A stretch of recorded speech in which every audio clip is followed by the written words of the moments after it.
Alors c'est une question un peu compliquée qui remonte au XVIIIe siècle à la sortie d'un livre qui s'appelle Onania, qui a été écrit par un auteur inconnu et qui aurait popularisé l'idée, parce que ce livre c'est devenu un best-seller, il aurait popularisé l'idée que la masturbation est dangereuse pour la santé, voire mortelle, même si c'est déjà une idée préconçue qui existait auparavant. Donc moralement, ce serait un péché qui est pire que la fornication et l'adultère, et médicalement, ça donnerait des maladies comme la gonorrhée, de l'impuissance, de l'épilepsie, et d'autres choses encore, voire même ça causerait la mort. Alors ce mythe, il a été favorisé par la suite par un médecin suisse qui l'a repris et qui lui a donné du crédit scientifique. Il s'appelait le docteur Tissot, qui a fait des études de cas vers 1760. Il a présenté plusieurs cas cliniques qui, en fait, a posteriori, ont une valeur scientifique plutôt faible, voire très très faible, voire nulle. Puis après ça, ça a été renforcé par l'encyclopédie en 1765, puis renforcé par un autre médecin, le docteur Contancien, vers 1772. D'autres chirurgiens, notamment un chirurgien urologique renommé, le docteur Chopard, a alimenté aussi ce truc-là, et donc ça a été repris par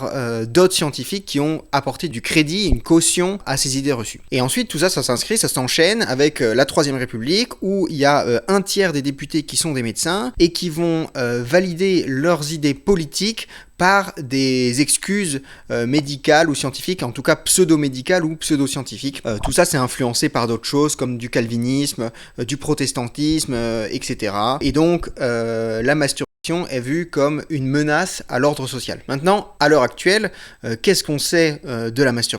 Plusieurs petites choses. Donc, de façon générale, les endorphines libérées pendant l'activité sexuelle, c'est pas spécifique à la masturbation, mais c'est de façon générale pour l'activité sexuelle, vont permettre une meilleure gestion de la douleur, une meilleure tolérance à la douleur. Au niveau de l'excitation sexuelle, on aurait des suppositions qui auraient une augmentation du nombre de globules blancs grâce à cette excitation sexuelle, donc de l'immunité, du système immunitaire. L'orgasme masculin, pareil, pas uniquement la masturbation, de façon plus générale, l'orgasme aurait un impact sur une diminution des risques de cancer de la prostate. Toujours au niveau de l'orgasme, après l'orgasme, on a une sécrétion importante de prolactine, ce qui est très très bon pour le sommeil. Donc, de façon générale, à l'heure actuelle, au niveau scientifique et médical, on n'a pas de données, on n'a pas d'indices qui diraient que la masturbation est néfaste pour la santé.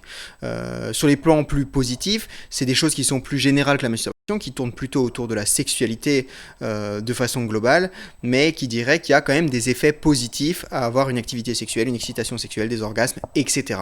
Par contre, attention, la masturbation compulsive et la masturbation excessive, celle-ci est délétère et négative.